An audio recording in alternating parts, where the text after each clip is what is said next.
ako na kaunti. Lagyan ko ng kaunting garlic. Simple lang ito guys. Pero masarap siya. Siyempre, carbohydrates din ng rice kaya ingat na din. At ayan, nilagay ko na nga pala yung kanin guys pagkatapos na maging may aroma na yung mga yung onion at garlic. At ayan, kung mahilig po kayo sa maanghang, pwede din pong lagyan ng maanghang, pero itong kakain nito ay hindi ko na nilagyan. Pwede naman kayo maglagay ng mga maanghang na ready to made na.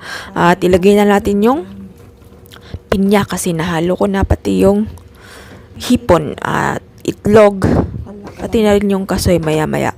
Ilalagay ko na din. Pag na-mix ko na ito sila lahat, halo-haluin mo lang at timplahan mo lang kung ano yung mga timplan na meron kayo sa bahay.